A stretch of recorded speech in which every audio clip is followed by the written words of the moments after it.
Welcome to Closer to Truth. I'm speaking with Richard Swinburne, the distinguished philosopher of religion, a retrospective of his views and arguments over his illustrious career, including on mind, brain, and free will, and faith and reason, two of his important books. Richard is Emeritus Professor of the Philosophy of the Christian Religion at the University of Oxford. Richard, the perennial mind-body problem continues to intrigue and baffle us. Certainly it has motivated me throughout my career. How do the felt experiences in our minds relate to the neural processes in our brain? How could mental states come from brain states? The solution you pose, which is no mystery, is rather out of favor with philosophers. Substance dualism. You argue that all humans consist of two parts, a soul, an essential part, and a body, a contingent part. Your argument comes from what you call, interestingly, a complete story or a whole history of the world, and it does not come from revelation. How does it work? How so? Let me begin by introducing some terminology. I use the words substance, property, and event. Substances, as I understand them, are just the things in the world, as well as the world itself. Thus, I am a substance, my desk is a substance, the planet Mars is a substance, and so on. Substances have properties. That is to say, my desk has the property of being rectangular and being brown, and all the other things have properties. All substances have properties. The history of the world, it consists of all the events that have happened at different times, and an event is the instantiation of a property in a substance. Thus, it is my desk being rectangular and brown on such and such a day, and so generally. And if we told the whole history of the world, we would need to recount all the events that have happened. Now, among events, there seem to me to be events of two kinds.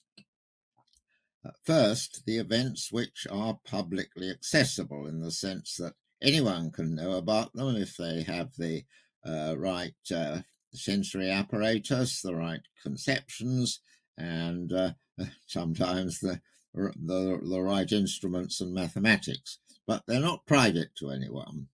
The other events are mental events, such that one person has experience of them and has privileged access to them by experience.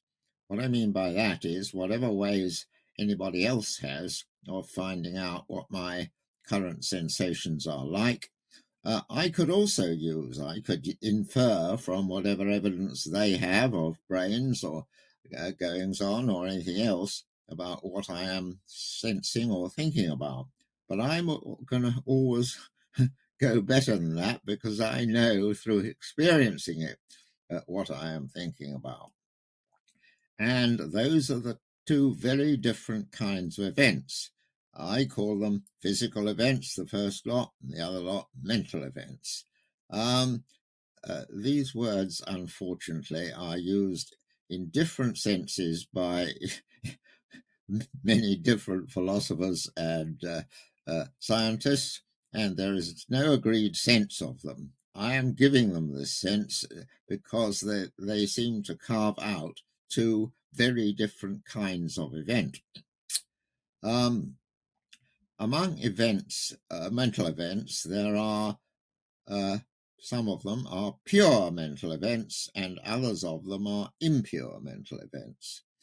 An impure mental event is one which entails a physical event as well as having some private qualities, but a pure mental event does not entail a physical event. Thus, my seeing my desk is an impure mental event because it involves my having certain sensations, and also the desk being present, and that's a physical event. If there wasn't a desk there, I wouldn't be seeing a desk. I'd just be simply seeming to see a desk. But my seeming to see a desk is a pure mental event, right? And the impure ones can be broken up into their two constituents. Okay. Now, given that, it seems pretty obvious that some physical events, cause events in our sensory organs, which cause events in our brain, which in turn cause mental events, pure mental events. And I don't want to say that all pure mental events are caused in this way, but certainly most of them are. And it also seems to me, though that we could discuss this, that the mental events that cause other physical events. Thus, if I decide to walk into town, that causes my walking into town. If I decide to move my hand, that causes my moving my hand, and so on. That's been denied by some philosophers and above all some scientists, but we could talk about it. I think there's a strong argument as to why that is the case. So we have an interaction between physical events and mental events and mental events and physical events. And of course, none of that follows from the physical events that there will be this interaction. And attempts to show that it does just break down. But of course, it may be that the laws of nature, as well as being the laws that physics has discovered, also have a lot of mind-brain laws, brain-mind laws. And it may be that these are fully control what happens, or only partly control what happens. But it would mean a very considerable addition to the laws of nature to get this. I don't rule that out at all. But the interaction is so obvious that the attempts to deny it seem to me crazy. Now, that's my stage one, and it gets to what is known as property dualism. That's to say, there are two sorts of properties, mental and physical, and therefore two sorts of events. But they are, according to the property dualist, both events in me, who is the same as my body. It's just that my body, has two different sorts of events in interaction. Now, that is the first form of dualism, and nowadays that is much more popular among philosophers than it was 30 or 40 years ago, because it seems obvious when people think about it. How could they possibly deny it? But there it is. And if you want to question me about that. Of course, I want to ask you a question. It'll be a short one, though, and that there are some philosophers I think we need to put into the mix who deny your fundamental premise by a philosophy that is called eliminativeness, eliminative materialism, or illusionism, where we sort of think we have it, and the analogies used is sort of like a user interface on a computer where you see icons that don't really exist. There's something fundamental below that causes what looks like a file or an image, but it really is not the case. It's really just zeros and ones at some firmware within the computer. And that analogy is used. It's not a widely accepted view, but it is a view of some substantial philosophers. Yes, and I exaggerated if I suggested that the majority of philosophers held the property dualism view. It's about half and half, in my view, possibly rather less nowadays for the view which you were expounding, which is a form of physicalism, the view that really the whole history of the world just consists of physical events. Yeah, that's a very interesting point by itself, because among the physicalists, many physicalists deny the eliminative or the illusionism, but they claim that the physicalism can create a real sense of consciousness. So I would divide the physicalists into two categories: those who are the limitativeness or the illusionisms, which is a small percentage, but physicalism in general would occupy probably at least 50% of working philosophers today. In fact, only on a survey of 1,000 professional philosophers, only about 22% accepted or leaned toward any form of dualism, even property dualism, at least in this survey. And that functionalism, which is kind of materialism, was 33%, and identity theory, where the brain is material events are exactly the same as mental events, like the evening and morning star are both Venus in that rigorous sense. And then there's some other theories we'll talk about later, panpsychism, etc. There are those views that either deny consciousness or say that consciousness is real, but it's a product of the material world. Well, it depends what you mean by product. If you mean it's caused by it, one thing can cause another thing that's quite different from it. I don't have a problem with that. But the normal view among the majority of physicalists is that in some way our conscious events are supervene on physical events, and by that they mean that the description of the physical event does entail the description, logically entails the mental event. And that just seems to be absolutely false, because consider someone coming from another planet where there are conscious beings, but they look nothing like us and behave like nothing like us. Arriving here, they would wonder, well, this happens in these creatures' brains and this happens in the way they behave, but do they actually have feelings? And they wouldn't know the answer to that. Or again, the famous examples, somebody brought up in an atmosphere where there weren't any colours, and they never had occasion to see colours. They're all black and white, and suddenly, so they don't know what people are talking about when they talk about red or yellow or green, and then suddenly the door is opened and they see yellow and green things for the first time. And they couldn't have known from what they had learnt before that there were such things or what they were like. I mean, this is just, to my mind, all obviously false. And most people who are not, as it were, got philosophical or scientific biases already, most ordinary people would admit that. Okay, let's get back to your argumental flow. You got us to the first stage with an argument for property dualism. So what is the subsequent stages? What follow? The next stage is substance dualism, which says not merely do our bodied selves have mental properties, but the mental properties belong to one part of us, our soul, and the physical properties belong to the other part of us, which is our bodies, and our souls are the essential part of us.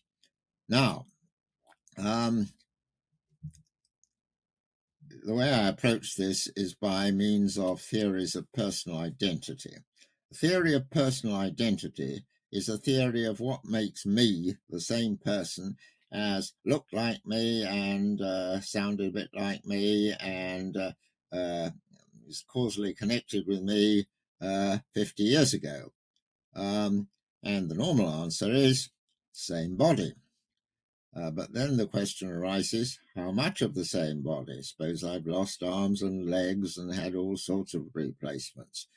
And the normal answer given in those circumstances is, well, it's same brain that makes the real difference. And why people say that is because the brain is that on which consciousness depends, and that on which we act on the world. So I'm the same person if I have the same brain. But then the question arises again, how much of the same brain? Suppose I've had a bit taken out because it's causing trouble. Is that still me? And a theory of personal identity will have to answer that question. And some of them would say, well, it's still you if it's only 50, if it's more than 50% of the brain. Which that sounds a pretty implausible answer, because it would suggest that if 49% of my brain was taken out, there I would be still exist. But if a tiny bit more, doesn't matter what it would be, was taken out, I wouldn't. And surely someone can hope to survive an operation in which 51% of his brain is taken out. Or at any rate, it's not, no logic or science could show that he can't. A neuroscientist could not tell the result of an operation on a patient's brain on which a large amount of it was taken out. The neuroscientist might be able to say, well, the resulting person will have such and such experiences and do such and such actions. But what the patient who is considering the operation would want to know, yes, but would that person be me? And the neuroscientist has absolutely no way of telling that, the answer to that. He turns to the philosopher, and the philosophers are divided, and their theories are highly arbitrary. And one way in which I build up my case for substance dualism is by means of a recent neuroscientific discovery, and that is, as you know better than I, consciousness, or the content of consciousness, depends on the cerebral cortex, and there are two parts of the cerebral cortex, or two cortices, the left and the right one. And there are patients who suffer from serious epilepsy, which can only be cured by removing one of these cortices. Rare case, but it has to be done. The interesting thing is that they more or less behave in the same way and have similar memories and so on. Not altogether, but just quite enough to, as it were, be deemed the same person. But for the fact of that if the other cortex had been taken out, the person, they would still claim to be the same person. And it's been shown neuroscientifically that it doesn't matter whether it's the left or the right cortex that's taken out, there's the same, more or less similar to what it was, content of memory and other beliefs. Now, if that is the case, then how about a situation in which both of the cortices are taken out and the cortex from another person is plugged into the brain? Now, of course, it can't be done these days at present, but scientists are learning to establish contact between neurons and there's no reason why the science of the future shouldn't make that possible. And suppose, therefore, I am got hold of by some wicked scientist who takes out both of my cortices and gets hold of two other people. And if you think my cortex wouldn't fit into them, suppose I'm one of triplets and I have two very similar sorts of people, and he implants the left cortex in one and the other cortex in the other one. and then both would claim to be me. But they both can't both be me, because if they were, they would know, each would know what the other is thinking about and so on. And they don't. They leave the room by different doors and have different experiences. So they can't both be me. And yet there is nothing about them uh, which would distinguish them, as it were. Sure, one's left and the other's right, but as regards the evidence from their behavior and continuity with myself and what they're made of, which logically implies who is me. And so being me can't consist in having a certain amount of my brain and certain sorts of thoughts. It must consist in something else. And since it doesn't consist in, I mean, if you consider just one of these people and you know all about what their brain is and how it got there, and you know all about what they're thinking about, so you would know all about the physical substance of which they are made, all the stuff, and you would know all about their physical events, that is to say, the properties connected with the physical stuff, and you know all about the mental events, that's the thought they are having, and knowing all of that, you wouldn't know who they are. And yet, so there must be something else that makes the difference.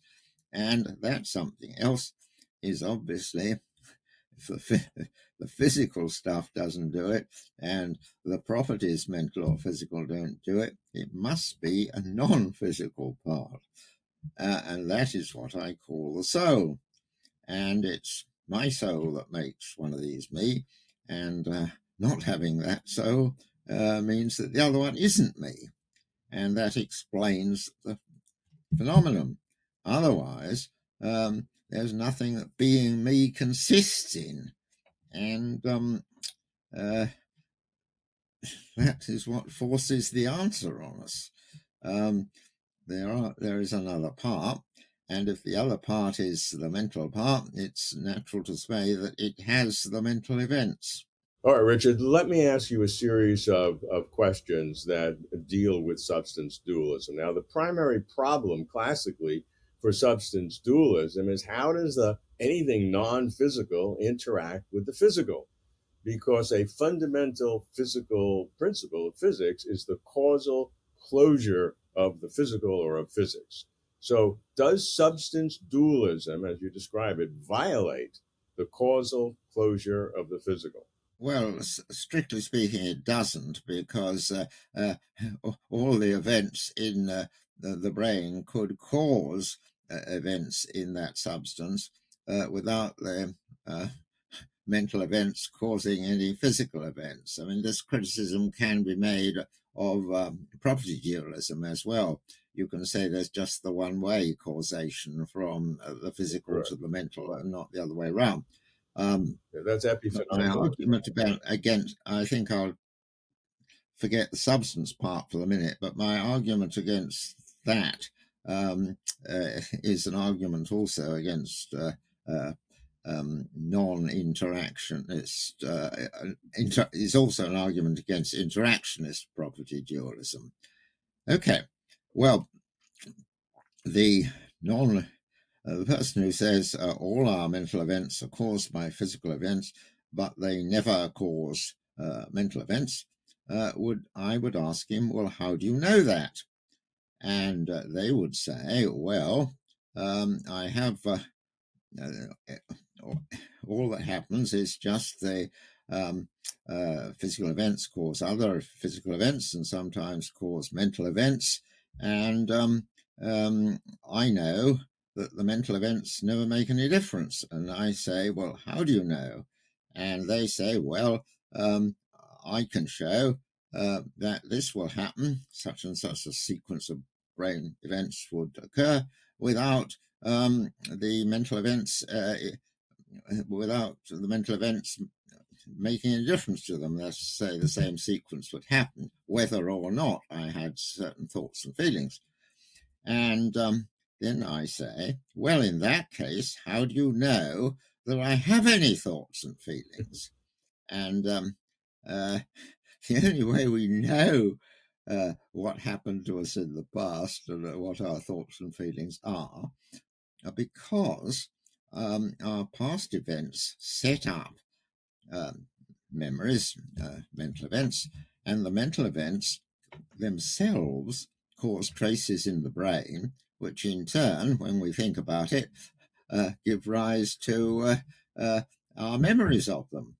And if anyone wants to know about this, then, of course, I'm prepared to tell them what I'm thinking about. But I can only tell them what I'm thinking about if my thinking about it makes a difference to what I'm saying. And so this theory, which is called epiphenomenalism, that's it's all the causation is from the physical to the mental, is self-defeating because it could never be shown to be true.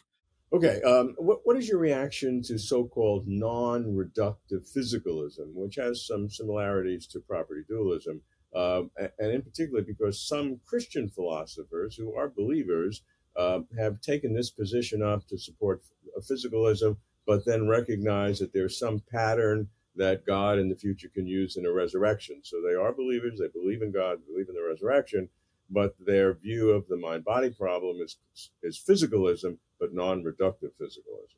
Well, they're just wrong for these for the reasons I've given, which are nothing to do with religion at all. Okay, well, And they haven't sort of worked through this.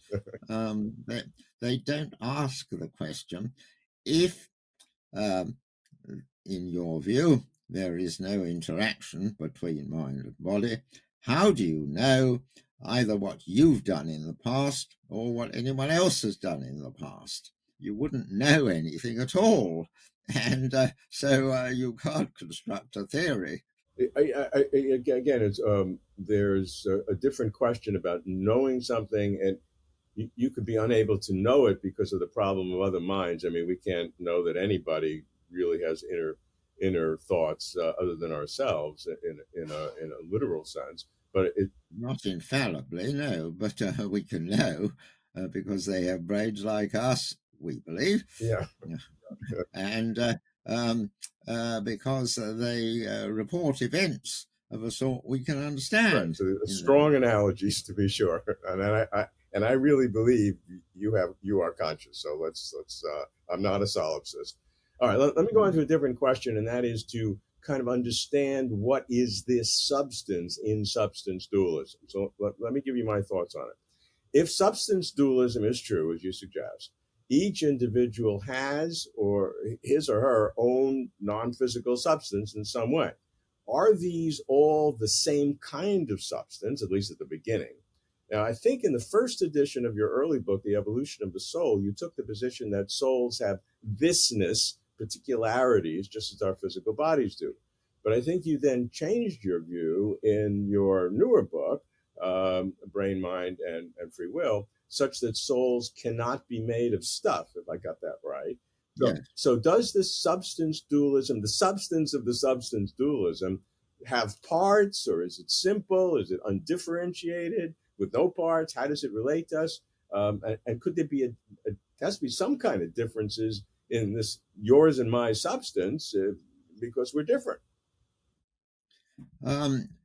Yes, my view is that, or anyway, my present view is that, and I'm sure this is the right view, souls Our present view is being always the right view. non-physical things do not consist of anything. They are simple. They don't have parts. They are simple. They have properties in the sense that they are able to be conscious and often are conscious, and they have conscious properties, but they are not extended things. They are just simple things. And the argument for the interaction is what I have provided. But, of course, you're right, there is a difference between my soul and your soul. And it doesn't consist in any properties that it might have, because we talked about all the mental properties, and they could be the same in two individuals without those two individuals being the same. They have thisness, that is to say, it's a brute fact about them, that they're this soul as opposed to that soul, and conversely. And if that sounds a sort of question-begging suggestion, it isn't, because it's a serious issue in the philosophy of physics whether fundamental particles have thisness. I mean, would the world be different if instead of the photon at this time coming from that light and landing on here could there be a different photon which started from there and was a photon and ended here?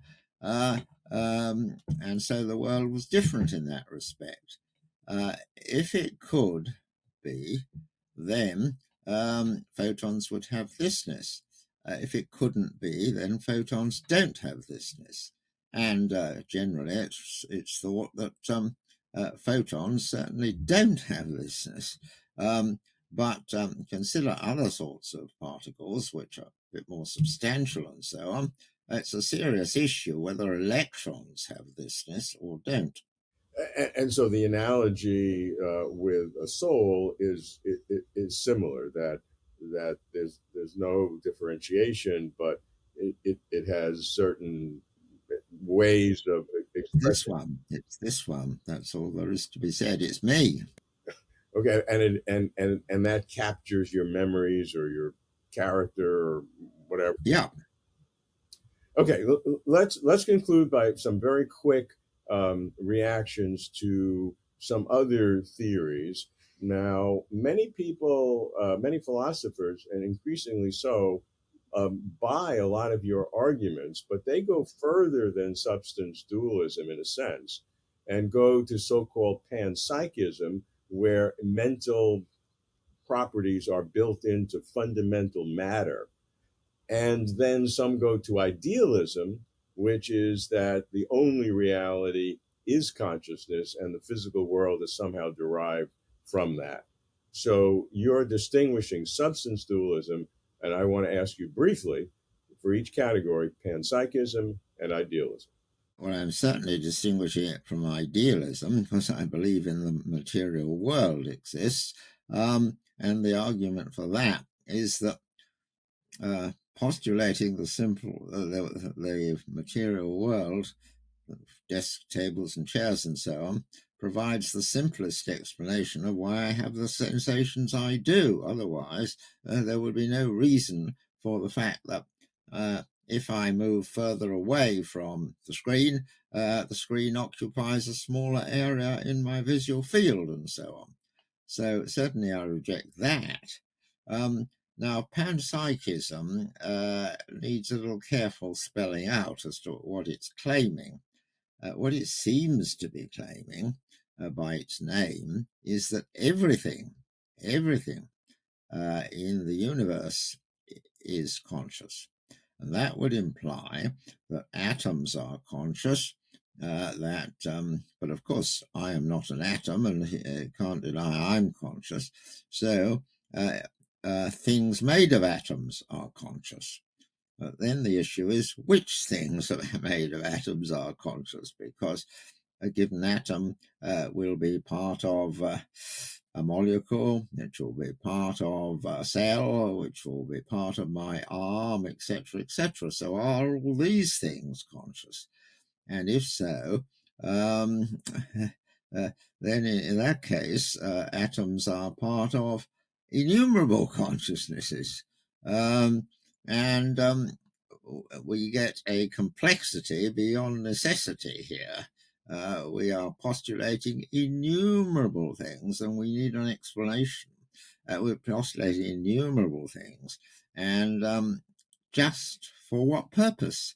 It serves no purpose at all to postulate all this, when all that needs to be said is that there are two sorts of substance. And if you say, well, panpsychism doesn't mean that, it means that all atoms are sort of proto-conscious. So this is what. Right. But then If that's the case, I don't wish to deny it, because if that means that in certain combinations they cause the existence of souls, then yes, so they do. That is to say, a soul is the product of certain goings on in a developing fetus. That's emergent dualism, where some properties of the fundamental world can get together and emerge a soul, or whatever you want to call the non-physical component. Cause the existence of a soul. I don't quite like the word emerge. It's not very clear. It sort of suggests that it's a property of the underlying stuff. It's not. It's something separate, in my view. Yeah. But in that sense, I'm prepared to accept panpsychism. I don't think that that's a necessary condition for the occurrence of souls, but I think as the world is set up, it's a sufficient condition. All fetuses, just in the months before in the few months before their birth, are souls plus bodies.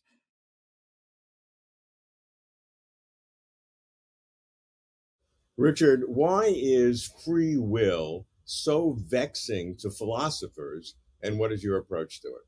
Well, philosophers would like to think, as above all Christians would like to think, that we are morally responsible for our actions. If we do what is wrong when we know it's wrong, we acquire moral guilt. And Christians would like to believe this because they believe that's what makes us pleasing to God, that we do what is good when we see what is good. And God will value that and encourage us and take us to heaven if we are very good. And ordinary non-secular people would like to think that if criminals commit awful crimes, it's their fault, and therefore they ought to be punished for it. And all legal systems seem to suppose that. But how can we be morally responsible for an action if the action is caused by some brain state, which is in turn caused by some other brain state, and eventually by causes outside the brain, so that we can't help doing what we are made to do? And how then can we have free will of the sort that makes us morally responsible? And the whole legal system would have to be rethought if you didn't think people were morally responsible, because there wouldn't be any justification for punishing them for everything. There might be a justification for giving them compulsory reformation, but there would be no justification for distinguishing between those who are about to commit crimes and haven't yet from those who have committed crimes. Both are clearly a danger to the public and ought to be punished accordingly. The legal system depends on only the guilty should be punished. So everybody is interested in proving we have free will. And so the question arises what it consists in. And there are two views known as compatibilism and incompatibilism. The incompatibilist says if determinism is true, we don't have free will. And that is, of course, compatible with either believing determinism is false, and so we still have free will, or believing it is true, and so we don't. I say still because I suppose someone could believe that although determinism is false and we are not caused to act, still we are not guilty for our actions. But leaving that position aside for the moment, which we could talk about, that is incompatibilism, whereas the compatibilist holds that we are morally responsible, even if we are determined to act as we do, so long as certain other conditions are satisfied. What those are vary with the compatibilist. But for example, uh, if we have been very badly brought up so that we don't really know the difference between right and wrong, then we are not blamable for our actions. And we are not blamable for not doing something if we're locked up in prison.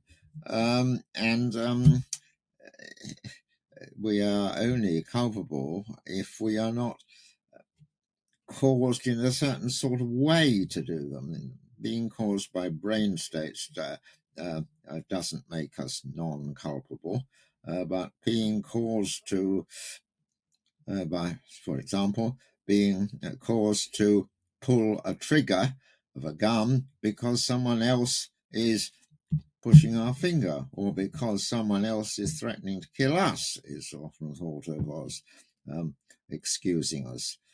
But I am an incompatibilist, and I can't see that it makes any difference to whether we are responsible or not.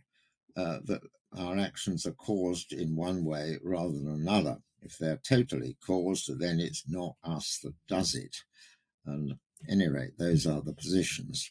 You reject the popular scientific notation that our intentions do not cause brain states, that only prior brain events cause brain events, and subsequently that free will is an illusion. This is a relatively popular scientific view that many people have. Your argument is that our intentions cause brain states and that there's no possible evidence that could make the opposite conclusion probable. I mean, my view is that we cause actions. To say our intentions cause actions rather depends on how you're using the word intention. We intentionally cause actions. We cause actions in virtue of our intentions. But it's we who intentionally cause actions. And if I have put the point in a bad way on other occasions, I retract. I think the simplest way of putting it is to say we are agents who cause bodily movements which lead to actions. And we do it intentionally in the sense that if goings on in the brain cause us to move our hand and we didn't intend to move our hand, then we are not doing it intentionally. Okay, so it's intentional actions, which are ones we do and mean to do, for which we are responsible. And my belief,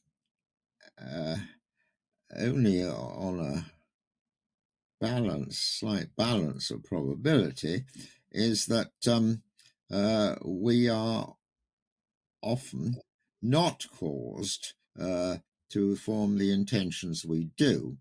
We are influenced. That is to say, we are influenced by two sorts of things, our desires and our moral beliefs. And if we act on our moral beliefs, we are praiseworthy. But if we act on when there is a conflict between our desires and our moral beliefs, we are morally guilty and blameworthy. I'm understanding desire, a desire to do something, in this, my more precise definition. A desire to do something is just an inclination to do that, an inclination of the kind. If I didn't have it, I wouldn't think that it would be a good thing to have it. And I distinguish that from a moral belief. We are also influenced by our moral beliefs.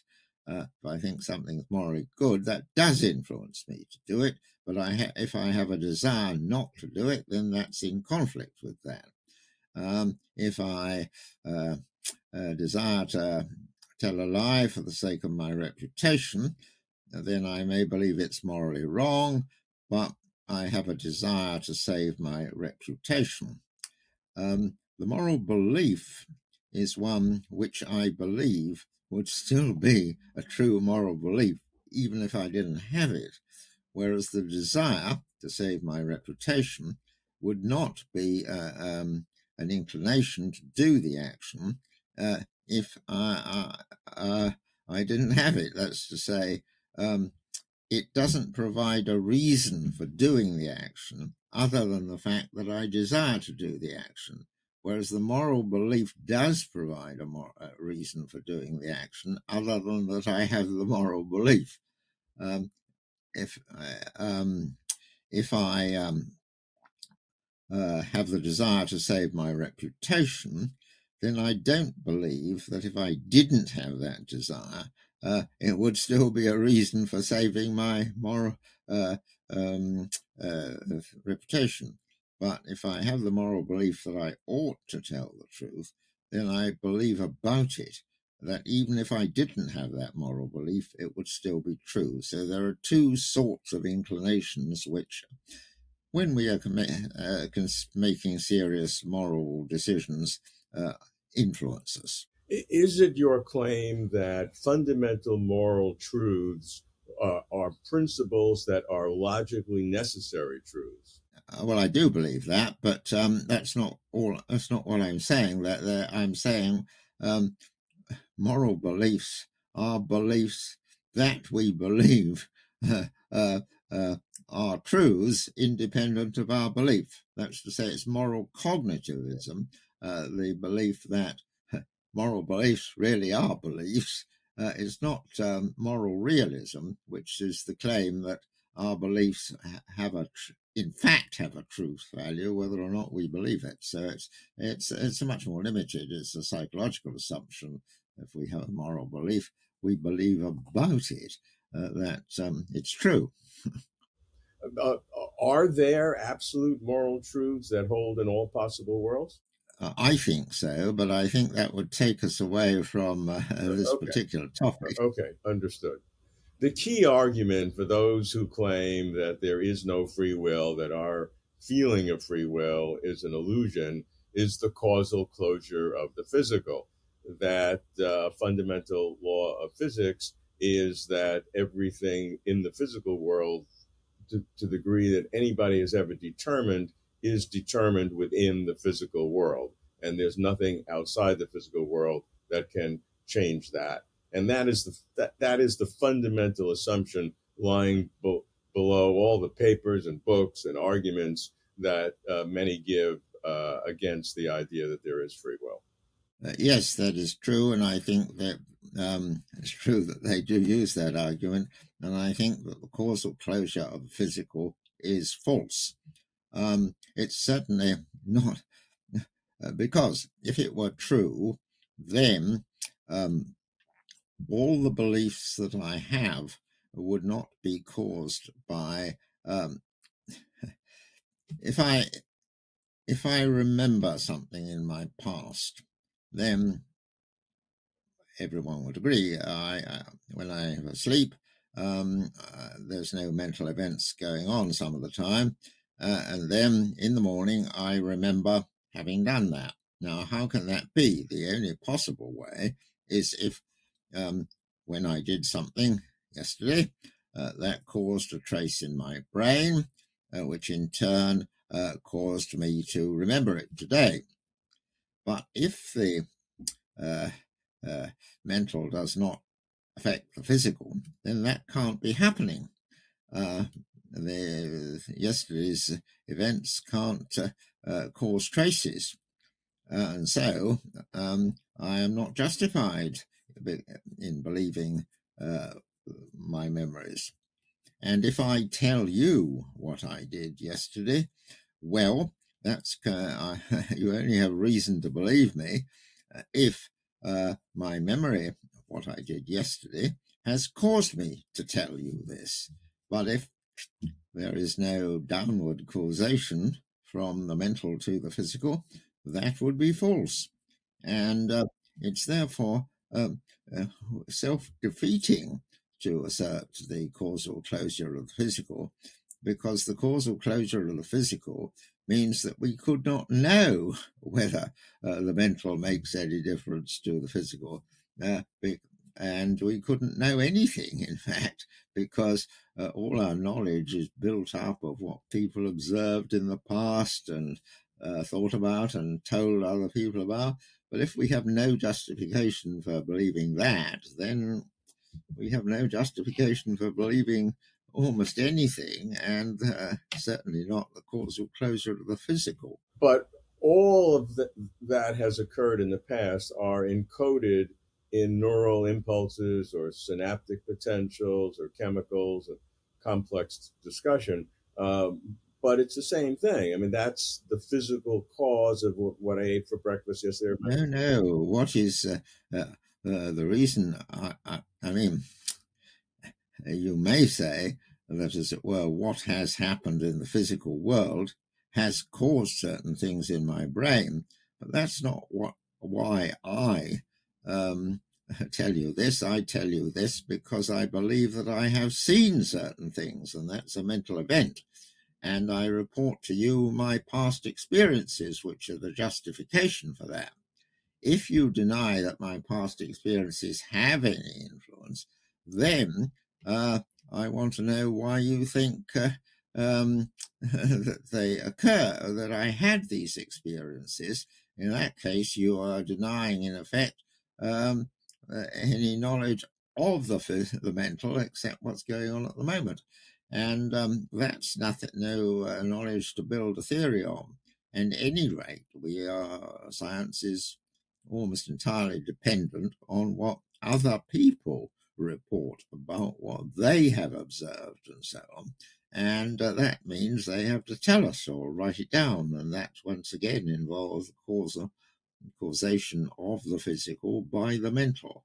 So I agree with you. If that's people's reason for thinking that determinism holds, then it's not a good reason. But of course, determinism could be true if the mental itself was determined.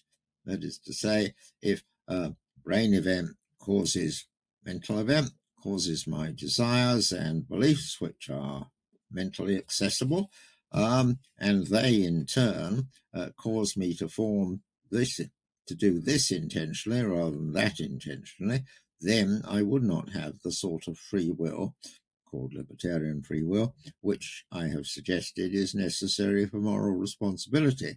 So there does remain a problem, but it's a problem that needs to be solved by different means than just appealing to physical laws. So, is your approach to free will dependent upon, indeed, maybe supervening on, your assertions, three assertions? One, mental events are not identical to physical events. Two, intentions cause brain events. And three, humans are pure mental substances. I don't think it's dependent on the latter. It's certainly dependent on property dualism, that mental events are different from physical events, but the mental events could cause the physical events, even if they're both events in a bodily substance. So they're different in that respect. So it's not dependent on my extreme views on substance dualism. So determinism could be true, and so we don't have free will, if it is the case that all brain to mind, as well as all mind to brain and so to actions, if both of these kinds of processes were both deterministic, and maybe they are. And maybe, as it were, and if they are, it could be shown by finding that there is always a universal correlation between certain brain states and certain subsequent actions. But since the process has to go through having different desires and different since we work out what to do, different reasons for having these desires, it's going to be a pretty complicated process, which will be different in different people, because all different people have different reasons for doing actions of the kind they do, and are therefore subject to different desires and different moral beliefs. And no one's brain state is ever, total brain state is ever the same as anybody else's total brain state. And so it would be very difficult to show that there is a total correlation between earlier brain states and subsequent actions. And for that reason, I don't think science is going to show that we don't have free will. Not because there are any theoretical difficulties in it, but because you need an incredible amount of unattainable evidence to show that. So what are we left with? And I think what we're left with is the way it seems to us, the principle of credulity, that we ought to believe that things are as they seem to be. And it seems to us that we are choosing for ourselves in the light of reasons. And in the absence of counter-evidence of a sort that I suggested isn't going to be obtained, it's reasonable to believe this. Many thanks, Richard. This has really been wonderful. As I think you know, your work has been a great source of learning and inspiration for me over the years, and indeed a part of the foundational ideas of Closer to Truth. Not that I believe everything you say, but the way you go about it, your arguments, the structure, the rigor has been very personally very important to me. Viewers can watch Richard Swinburne's more than 70 Closer to Truth videos and 36 TV episodes, as well as over 1,000 videos on philosophy of religion and philosophical theology from many philosophers on the Closer to Truth website and Closer to Truth YouTube channel. Thanks, everyone, for watching. Thank you for watching. If you like this video, please like and comment below. You can support Closer to Truth by subscribing.